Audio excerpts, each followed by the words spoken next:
I don't see that as a major issue. Maybe we will have to push harder now in the next few games to give us a 20-run cushion. Maybe after seeing a result like this, because we're playing on the same ground as well.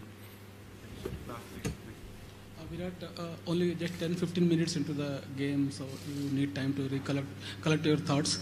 But will you think that is there a situation that where overhaul needs for the must-win game, or we will go with the tested ones?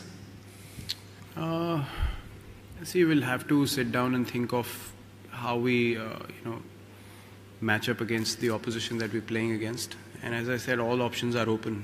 We had certain things in mind which came off well once, it didn't come off well today.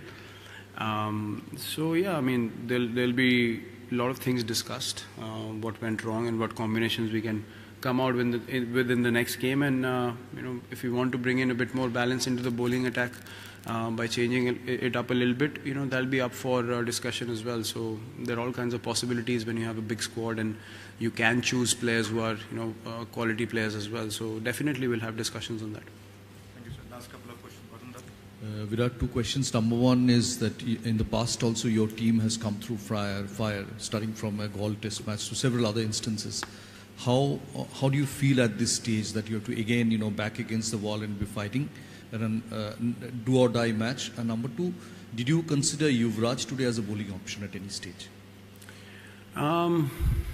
See, if the team is 4 or 5 down and you have to get few overs out of the way from the part-timer, then UV can be used. But at that stage I did not think, because Jadeja was also going for runs and it was difficult to bowl with the breeze going that side to the shorter boundary. And if Jadeja is finding it difficult, then obviously UV would have found it a bit more difficult as well. So I thought, I spoke to MS as well, and we both thought that Kedar was a better bet at that time.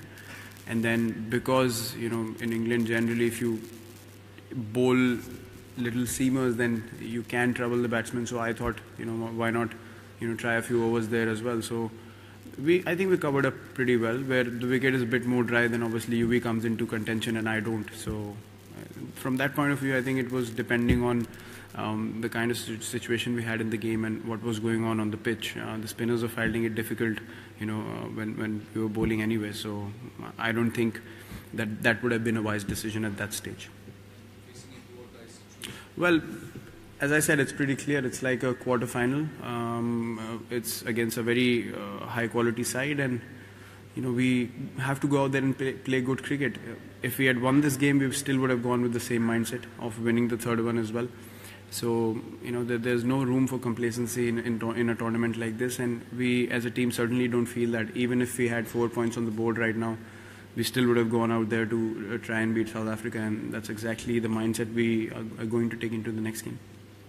Last one. Virat, when as a captain you yourself feel that you had enough runs on the board and a team chases it down like that, especially, what do you tell the bowling attack? Is it possible to ask them to just forget it and move on, or because also most of your bowlers back home or overall have depended a lot on late swing as well, with the old ball, which you're not getting here. So what do you tell the bowling attack when after defeat like that? Well, nothing. It's like a batting collapse. When you collapse as a batting unit, you don't sit down and think of your life's over. You just move on and say it's a bad day, forget about it. That's what I mean. In a test match you have a lot to think about because the game goes on for 5 days.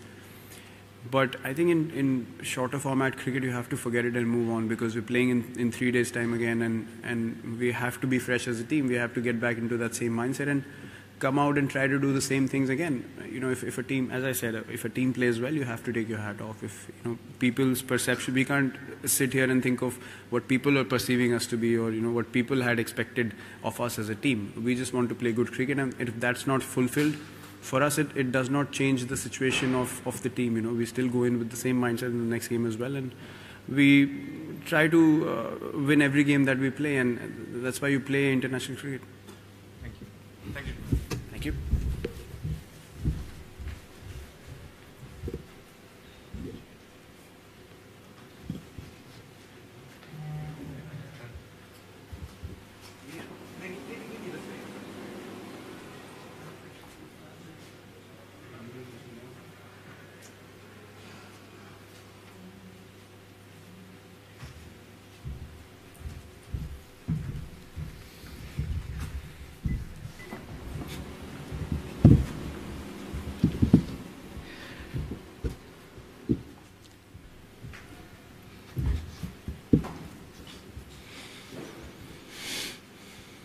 guys, we'll go English first. Please wait for the mic till you ask your question.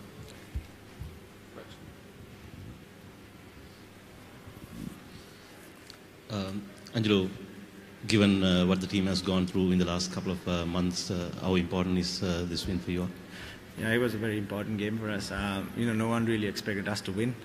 That took us, that took a lot of pressure off ourselves, and we just, went out there, expressed ourselves, and you can see what we can do when we play with a lot of freedom.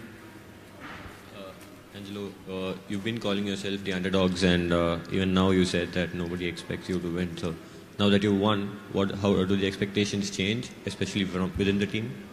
We don't want to think too far ahead. I mean, we just want to take one game at a time. Now it's done, and we look forward to the next game. It'll be the same plans. Go out there, no expectations. Go out there, play with a lot of freedom. If we play good cricket, I'm certain that we can beat any team. Graham Ford has received some harsh criticism over the last couple of weeks. How much do you feel for him? Yeah, I know. It's always the coach and the captain. Today once again, Kusal Pereira's call was also crucial. As a captain, I had to send him, and would have been a few bullets fired at me if it hadn't, gone too well. But that's what we are there for, to take crucial decisions at crucial times, and it doesn't matter if it fails. But yeah, I mean, there is a lot of responsibility, in the coach and the captain. So we do our very best out there, and we get the boys to do the very best, and we get the boys to try really hard, and that's what we look for. Angelo, there seemed to be a conscious effort of sweeping Jadeja or playing him a lot more squarer. How much was that discussed in leading up to the game about playing Jadeja, and how much was he discussed?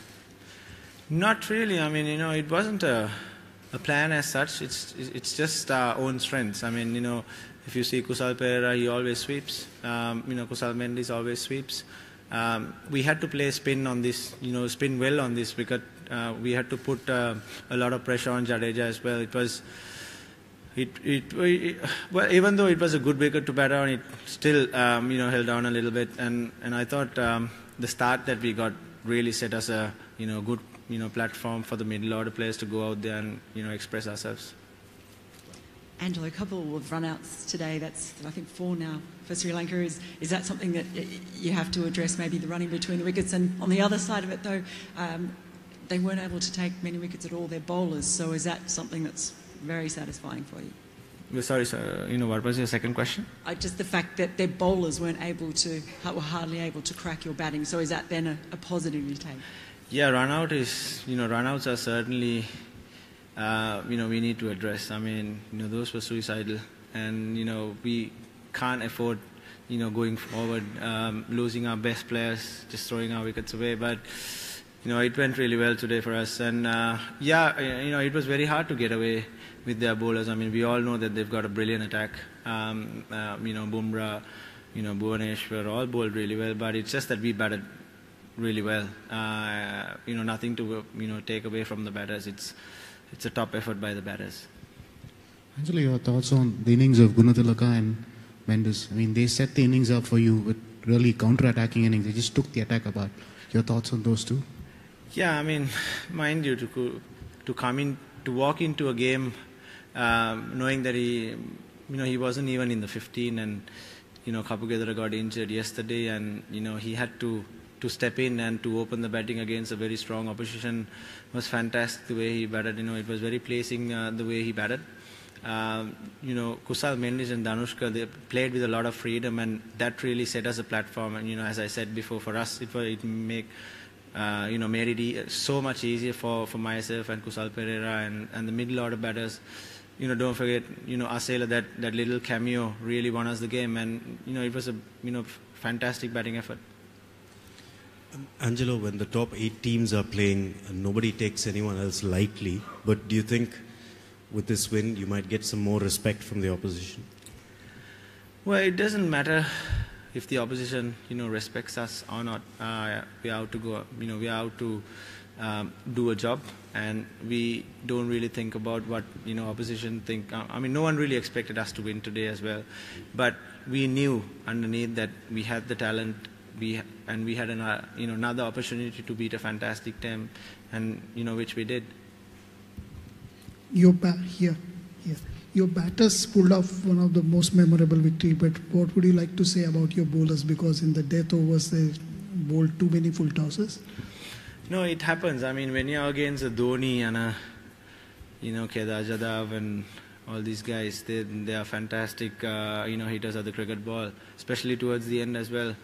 And it's not easy to bowl at Dhoni. I mean, he took us apart in the end, but bowlers were fantastic. I thought to restrict them for 321 on that wicket, 300 plus, 300, 310, 320 is very much gettable on these tracks. Even though the wicket had a lot of grass, it played out really well. Angelo, apparently Kusal Mendis was sent to meet Kumar Sangakkara a couple of days ago. What was the thought behind, and how has it benefited young Mendis? Yeah, I mean, he met Kumar, Sangha to get a few batting tips, and he's the king. And we all look up to him. We all get advice from him, all the batters, and he taught us a lot of good things on play on how to play on these tracks. And yes, the guys met him and took a lot of advice, and went out there and experimented it. Last two guys. Angelo, you talked about the support for India yesterday, and you were saying that they're everywhere. They're very vociferous. So today they probably started making noise at about 10. How did it feel to actually quieten them or shut them Well, up? it was like playing a World Cup final.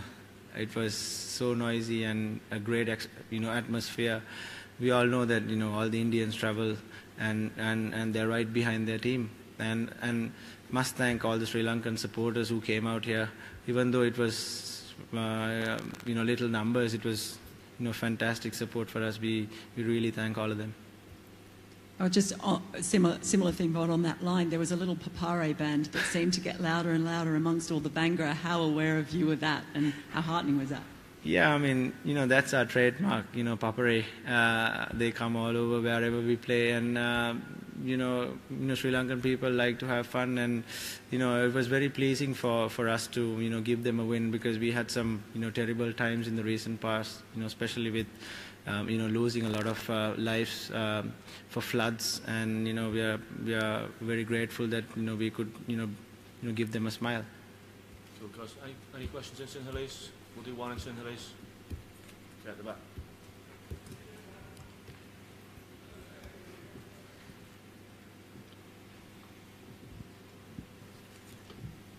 මේ තරගයට එද්දී අපි ශ්‍රී ලංකා අනිවාර්යෙන් දිනන්න ඕන තත්ත්වයක් තිබ්බේ. ඒකෙදී 321ක් chase කරන කලින් මොනවද ඔයා කියලා තිබ්බේ ප්ලේයර්ස්ලට? මොනවා කියලාද ප්ලේයර්ස්ලා පටන් ගත්තේ මේ චේස් එක?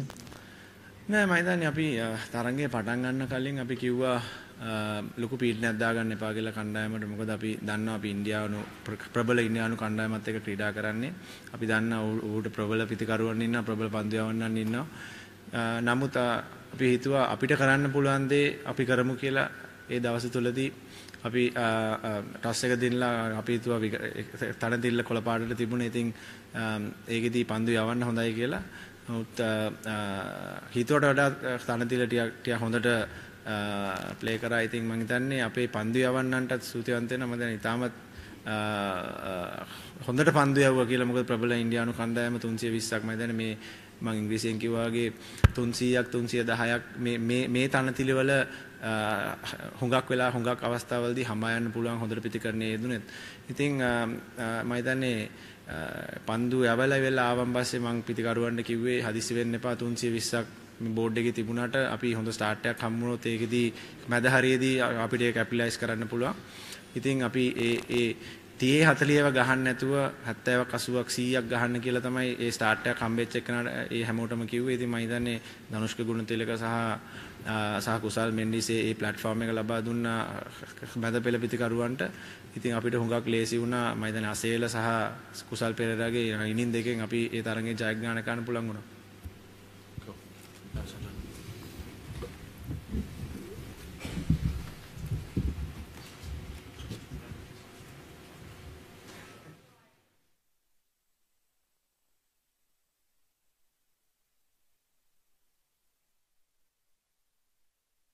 Subscribe now. Thank you.